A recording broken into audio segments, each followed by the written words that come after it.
కచ దేవయాని వృత్తాంతం. అసుర గురువు శుక్రాచార్యుడు కఠోర తపస్సులో నిమగ్నమై ఉన్నాడు. ఆయన తపస్సు భగ్నం చేసి రమ్మని ఇంద్రుడు తన కుమార్తె అయిన జయంతిని శుక్రాచార్యుని వద్దకు పంపాడు. జయంతి నృత్య గాన విశేషాలతో శుక్రుని మనస్సును చిందరవందర చేసి విజయం సాధించింది. శుక్రుడు జయంతితో కలిసినందువల్ల ఓ అందమైన అమ్మాయి పుట్టింది. తను వచ్చిన పని పూర్తి కావడంతో జయంతి స్వర్గానికి వెళ్ళిపోయింది. శుక్రాచార్యుడు తన కుమార్తెకు దేవయాని అని పేరు పెట్టి అల్లారుముద్దుగా పెంచుకున్నాడు. 16 సంవత్సరాలు గడిచేసరికి నవయవ్వన శోభతో తయారయ్యింది దేవయాని. ఆ రోజులలో దేవదానవుల మధ్య దారుణమైన యుద్ధాలు జరుగుతూ ఉండేవి. ఆ యుద్ధాలలో మరణించిన రాక్షసులను అసుర గురువు అయిన శుక్రాచార్యుడు తన దగ్గర ఉన్న మృత సంజీవిని విద్యతో బతికించేవాడు. దేవగురువు బృహస్పతికి ఆ విద్య తెలియదు. అందుచేత దేవతలు అధిక సంఖ్యలో మరణించేవారు. విజయం ఎప్పుడూ రాక్షసుల పక్షాన ఉండేది. అది బృహస్పతికి అవమానకరంగా తోచి తన కుమారుడైన కచుని మృత సంజీవిని విద్య నేర్చుకొని రమ్మని శుక్రాచార్యుని దగ్గరకు పంపాడు. కచుడు శుక్రాచార్యుని ఆశ్రమానికి వచ్చి విద్యాదానం చెయ్యమని శుక్రుణ్ణి అర్థించాడు. కచుడు ఎందుకు వచ్చాడో గ్రహించిన శుక్రాచార్యుడు ఆచార్య ధర్మానికి కట్టుబడి కచుణ్ణి శిష్యునిగా స్వీకరించాడు. శతకోటి మన్మథావతారంగా ఆశ్రమంలోకి అడుగుపెట్టిన కచుణ్ణి చూడగానే దేవయానికి మూర్ఛ వచ్చినంత పనైంది. ఇంత అందగాడిని ఎలాగైనా పెళ్లి చేసుకోవాలి అని అనుకుంది. ఆ రోజే తన మనస్సును కచునికి అర్పించింది. ఇక మిగిలింది కచుని మనస్సును తన సొంతం చేసుకోవడమే. కచుని మనస్సు సొంతం చేసుకోవడానికి ప్రయత్నాలు చేద్దామని అనుకున్నా ఆశ్రమ ధర్మాలకు కట్టుబాట్ల మధ్య పెరిగిన ఆమె తొందరపడకుండా ఆగిపోయింది. కచుడు శిష్యుడుగా చేరడం రాక్షస శిష్యులకు నచ్చేది కాదు. అలా అని గురువుగారిని ధిక్కరించి కచుని ఆశ్రమం విడిచిపొమ్మని చెప్పే ధైర్యము వారికి లేదు. శుక్రాచార్యునికి కూడా మృత సంజీవిని విద్యను కచునికి చెప్పడం ఇష్టం లేదు. ఆ విద్య తప్ప తక్కిన విద్యలన్నీ కచునకు నేర్పుతున్నాడు శుక్రాచార్యుడు. కచుడు కూడా విసుగు చెందకుండా గురు శుశ్రూష చేస్తూ తగిన సమయం కోసం ఎదురు చూస్తూ విద్యలు నేర్చుకుంటున్నాడు. దేవయాని మౌనంగా కుచిని ప్రేమిస్తూనే ఉంది. దేవయాని మూగ ప్రేమను కుచుడు గ్రహించాడు. తను వచ్చింది ప్రేమ కోసం కాదు, విద్య కోసం. అందుకే తన దృష్టిని మనస్సును ఏనాడు దేవయాని వైపు తిప్పలేదు. ఒకరోజు సమిధల కోసం అడవికి వెళ్ళిన కచుని రాక్షస శిష్యులు చంపేశారు. చీకటి పడినా కచుడు ఆశ్రమానికి రాకపోవడంతో కలత చెందిన దేవయాని కన్నీళ్లతో ఆ విషయాన్ని తన తండ్రికి చెప్పింది. కూతురి మీద ప్రేమతో శుక్రాచార్యుడు తన దివ్య దృష్టితో మరణించిన కచుని విషయం తెలుసుకొని మృత సంజీవిని విద్యతో కచుని బతికించాడు. తన ప్రేమమూర్తి పునర్జీవితుడైనందుకు దేవయాని సంతోషించింది. కానీ రాక్షస శిష్యులకు కచుడు బతికి రావడం నచ్చలేదు. తిరిగి తగిన సమయం చూసి మళ్ళీ కచుని చంపేశారు. దేవయాని దుఃఖం చూడలేక శుక్రాచార్యుడు తిరిగి కచుని బ్రతికించాడు. ఇలా చాలాసార్లు జరిగింది. ఈసారి రాక్షస శిష్యులు చాలా బాగా ఆలోచించి మరోసారి కచుని సంహరించి అతని చితాభస్మాన్ని సురలో కలిపి శుక్రాచార్యుని చేత తాగించారు. కచుడు ఆశ్రమంలో కనిపించకపోవడంతో దేవయాని కన్నీళ్లతో శుక్రుని దగ్గరపడింది. దేవయాని కళ్ళల్లో నీరు చూడలేక శుక్రుడు దివ్య దృష్టితో చూసి కచుడు తన ఉదరంలో ఉన్నట్లు తెలుసుకొని ఆశ్చర్యపోయాడు. కచుడు బతకాలంటే తను మరణించాలి.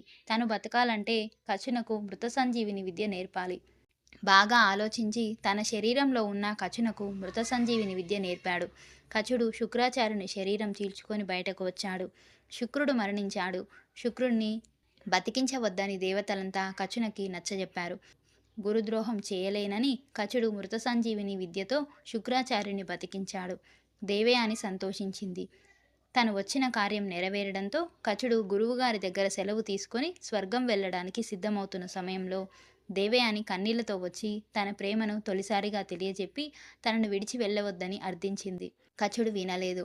దయచేసి తన మాట వినమని ప్రార్థించింది. కచుడు గురుద్రోహం చేయలేనని, గురుపుత్రిక సోదరితో సమానమని ధర్మాలు చెప్పి ముందుకు కదిలాడు.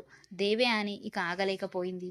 కోపంగా, ఆగు, మనసిచ్చిన ప్రేయసి, ప్రేమను అర్థం చేసుకోలేని నీకు నా తండ్రి అనుగ్రహించిన మృత సంజీవిని విద్య ఫలించకుండుగాక అని శపించింది.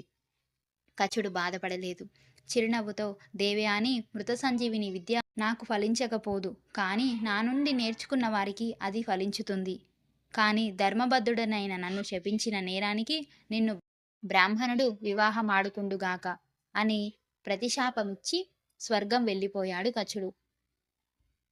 ఇలా కాలం ముందుకు సాగిపోతూ ఉంది. శుక్రాచార్యుడు అసురేశ్వరుడైన వృషపర్వుని కులగురువు.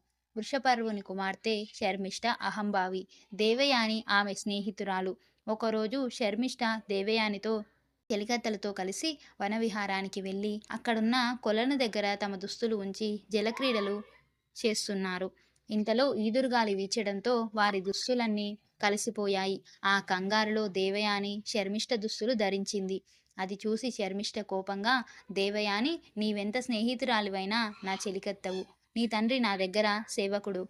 నీవు ఆ అంతరాలు మర్చిపోయి నా దుస్తులు ధరించావు అని పలుకుతూ దేవయాని ఎంత బ్రతిలాడుతున్నా వినకుండా ఆమె దుస్తులు ఊడదీసి దేవయాన్ని నగ్నంగా అక్కడున్న పాడుబడిన బావిలో తోసివేసి తన చెలికత్తెలతో వెళ్ళిపోయింది. తర్వాత బావిలో నుండి దేవయాన్ని రక్షించమని కేకలు వేయడంతో వేటకు వచ్చిన యయాతి మహారాజు తన ఉత్తరీయాన్ని ఆమెకు ఇచ్చి తన చేతిని ఆమెకు అందించి బయటకు లాగి కాపాడాడు. నా ప్రాణాలు కాపాడిన మీరు నా భర్త, నన్ను వివాహం చేసుకోండి అని దేవయాని యయాతిని అర్థించింది. కానీ నేను క్షత్రియుడను, నీవు బ్రాహ్మణ కన్యవు, వివాహం ఆడటం ఎంతవరకు ధర్మం అన్నాడు యయాతి.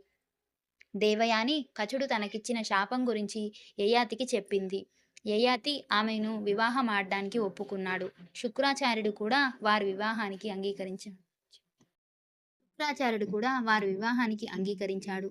దేవయాని యయాతుల వివాహం ఘనంగా జరిగింది. తరువాత శుక్రాచార్యుడు దేవయాని దగ్గరకు వచ్చి ఆశ్రమానికి రమ్మని పిలిచాడు. ఆ అహంకారి రాజ్యానికి రానని దేవయాని మొండికేసింది. శుక్రుడు రాక్షస రాజైన వృషపర్వుని దగ్గరకు వెళ్ళి జరిగినది చెప్పి తను రాజ్యం విడిచి వెళ్ళిపోతున్నట్టు చెప్పాడు. శుక్రుడు తన రాజ్యం విడిచి వెళ్ళడం వృషపర్వునకు ఇష్టం లేదు. శర్మిష్ఠను తన కుమార్తె దేవయానికి దాసిగా చేసే పక్షంలో తను రాజ్యంలో ఉంటానని అన్నాడు శుక్రుడు. వృషపర్వుడు అంగీకరించాడు. దేవయాని వెంట ఆమె దాసిగా శర్మిష్ఠ నడిచింది. దేవయాని యయాతులు వారికి యదువు, తుర్వసువు అను ఇద్దరు పుత్రులు కలిగారు.